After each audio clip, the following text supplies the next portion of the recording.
দীঘা মন্দারমণি তো অনেক হলো, চলুন এবার ঘুরে আসি বাড়ির কাছের এক সমুদ্র সৈকত থেকে। এই ভিডিওটাতে আপনারা জানতে পারবেন কোন রাস্তাটা দিয়ে গেলে সুবিধা হবে বা কোন রাস্তা দিয়ে গেলে পুলিশের ঝামেলা কম পোয়াতে হবে। আর এই বিকেলটাও কি দীঘা মন্দারমণির মতনই কাটানো যাবে, নাকি অন্যরকম, আর এখানকার হোটেল ভাড়া কীরকম, সেখানে পার্কিংয়ের ব্যবস্থা আছে নাকি, এই সমস্তটা নিয়েই হলো আজকের ভিডিও। তো ভিডিওটা শুরু করা যাক। আজকে ছিল শনিবার, তো সকাল সকাল ঘুম থেকে উঠে আজকের গন্তব্য আমরা বকখালির উদ্দেশ্যে রওনা দিলাম। আজকের এই ভিডিওটা বানানোর একটাই মাত্র কারণ, সেটা হলো বকখালি তো যেতে সবারই ভাল লাগে, কিন্তু কম বেশি আমরা বাইকাররা বা যারা গাড়ি নিয়ে যাই সবাই জানি যে এই রাস্তায় পুলিশের কতটা চেকিং বা পুলিশের কতটা উৎপাত। তাই জন্য আজকে একটা নতুন রাস্তা দিয়ে যাব বলেই আজকের ভিডিওটা বানাবো বলে মনে করলাম।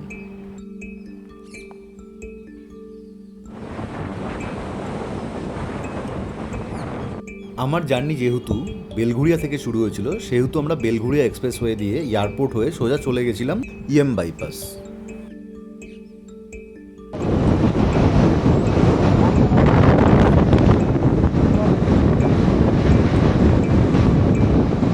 আর আমরা যে রাস্তাটা দিয়ে জার্নি করেছিলাম সেই রাস্তা দিয়ে টোটাল সময় লেগেছিল 4.5 থেকে 5 ঘন্টা মতন, আর টোটাল কিলোমিটার মোটামুটি 160-65 কিলোমিটার মতো।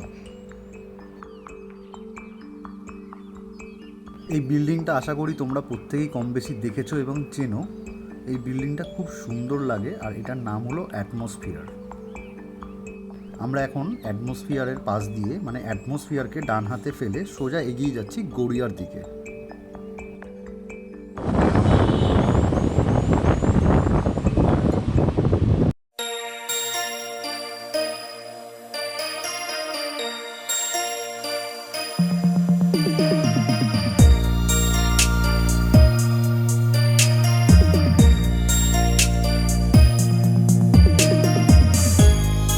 আমরা মেনলি গড়িয়ার পর থেকে যে রুটটা ইউজ করেছিলাম সেটা হলো রাজপুর, সোনারপুর, বারুইপুরের দিকে যে রাস্তাটা যাচ্ছে সেখান থেকে গিয়ে সোজা কানেক্ট করেছিলাম উষতি। সেখান থেকে ডায়মন্ড হারবারের গঙ্গার পাড়ে কিছুক্ষণ দাঁড়িয়ে ব্রেকফাস্ট করার পর আমরা চলে গেছিলাম কুলপি হয়ে, নিশ্চিন্তপুর হয়ে বকখালির দিকে বেরিয়ে গেছিলাম। এখন তোমরা যে সুবিশাল জলধারা দেখছো, এটাই হলো ডায়মন্ড হারবারের সেই নদী, যেটার এপার ওপার ঠিকভাবে দেখা যায় না। আমরা চেয়েছিলাম এখানেই সকাল সকাল ব্রেকফাস্ট করে তারপরে বাকি জার্নিটা করব। তার জন্যই আমরা একটু ঘুরে হলেও এই দিকটাতে এসেছিলাম।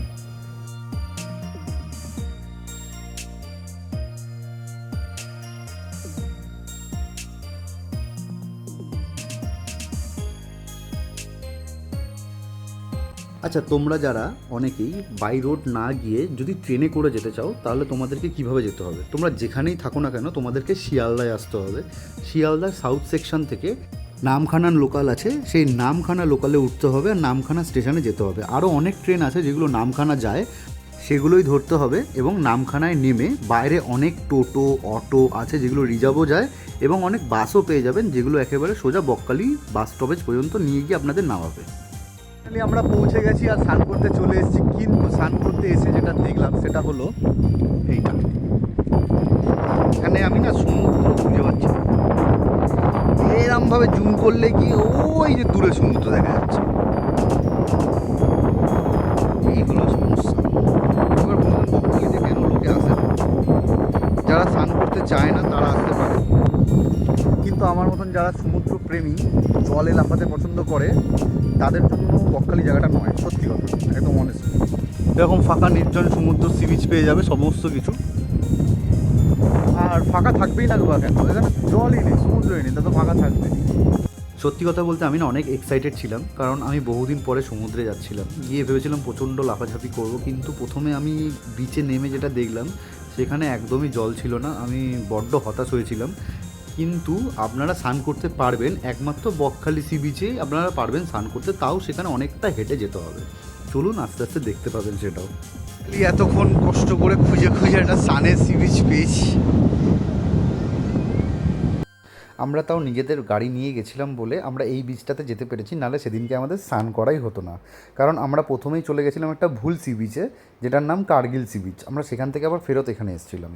কয়েকটা কথা বলে রাখি, এখানে আসলে না কয়েকটা জিনিস মাথায় নিয়ে আসবেন। যেমন আমরা দীঘা বা পুরী বা মন্দারমণি মনে করে এখানে আসলে হবে না, কারণ এখানকার সমুদ্র খুব শান্ত প্রকৃতির আর অনেকটা দূরে থাকে। মানে আপনাকে অনেকটা হেঁটে গিয়েই এখানে স্নান করতে হবে। আর সবথেকে বড় কথা বিকালবেলার দিকটা, সন্ধ্যের পরে সবাইকে সি বিচ থেকে তুলে দিচ্ছে, দিয়ে ওই যে দূরে মার্কেট বসেছে ওইখানে থাকতে হবে। সি বিচে কাউকে থাকলে চলবে না, কেন সি বিচের দিকে কোনো লাইট নেই তাই।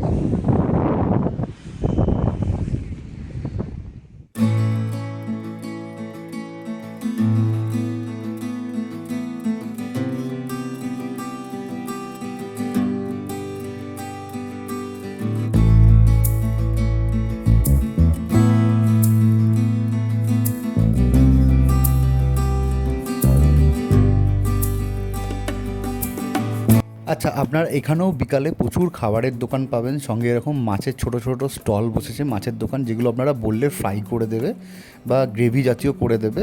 দীঘার মতনই বা কিছুটা মন্দারমণির মতন বলতে পারেন। কিন্তু এখানে সমস্যা হলো, দীঘাতে যেমন একদম সমুদ্রের পাড়ে বসা যায়, এখানে কিন্তু আপনারা একদম সমুদ্রের পাড়ে বসতে পারবেন না। আচ্ছা, এবার আসি হোটেল রুমে। আমাদের যে হোটেলটা ছিল সেটা হলো হোটেল সমুদ্র সৈকত হোমস্টে নাম। আমি এর নাম্বারটা দিয়ে দেবো ডেসক্রিপশনে, বা আপনারা হয়তো স্ক্রিনের গায়েও দেখতে পাচ্ছেন। এটার রুমটা হলো এরকম, যেরকমটা আপনারা এক্স্যাক্ট দেখছেন। এখানে এসি নন এসি দুরকমই রুম পাবেন।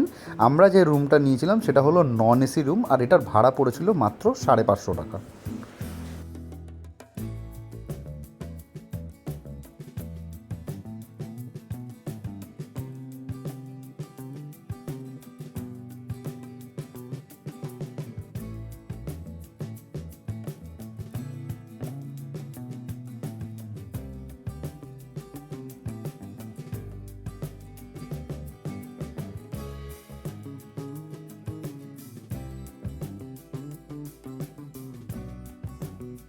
এই সামনের যে ডান দিকের বিল্ডিংটা দেখছেন, আমরা এই হোটেলেই এসেছিলাম। এখানে সামনে বাইক পার্কিংয়ের জায়গা আছে, সেখানে কোনো অসুবিধা হবে না। আর আপনারা যদি হঠাৎ যান বুক না করে, আমার মনে হয় না খুব একটা অসুবিধা হবে বলে। তবে হ্যাঁ, উইকেন্ডে গেলে আমার মনে হয় বুক করে যাওয়াই ভালো। আচ্ছা, আমাদের এবারের গন্তব্যস্থল হলো হেনরি আইল্যান্ড।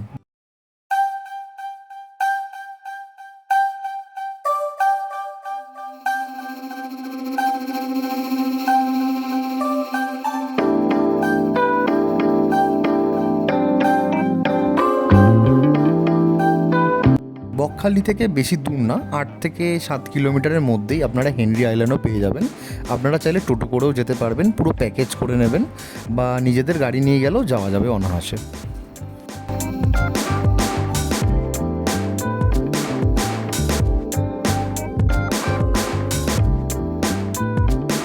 তবে হেনরি আইল্যান্ড যাওয়ার সময় যে গ্রামের সুন্দর রাস্তার উপর দিয়ে আপনাকে যেতে হবে, আপনার মন এমনি মুগ্ধ হয়ে যাবে। রাস্তাটা সত্যি খুবই অসাধারণ, খুবই সুন্দর। তবে হ্যাঁ, ওখানে ঢোকার সময় 20 টাকা করে এন্ট্রি ফি লাগে। তো আমরা অলমোস্ট হেনরি আইল্যান্ড পৌঁছেই গেছি, কিন্তু হ্যাঁ, যেখানে বাইক পার্কিং করবেন সেখান থেকেও বেশ খানিকটা হেঁটে তারপর যেতে হবে। এই রাস্তাটা দেখছেন, এটা দিয়ে সোজা হেঁটে গেলেই সি বিচ। এই সি বিচটা অনেকটাই বড়, ফাঁকা, আর এখানেও জলে নামতে দেয় না। তো আজকের ভিডিওটা এই পর্যন্তই। যদি ভিডিওটা ভালো লেগে থাকে তাহলে চ্যানেলটাকে অবশ্যই সাবস্ক্রাইব করে পাশে থাকা বেল আইকনটা প্রেস করে দেবেন। তাহলে আমি যখনই ভিডিও ছাড়বো আপনাদের কাছে সবার আগে নোটিফিকেশনের মাধ্যমে পৌঁছে যাবে। তো আজকের মতন টাটা, দেখা হবে নেক্সট কোনো ভালো ভিডিও নিয়ে।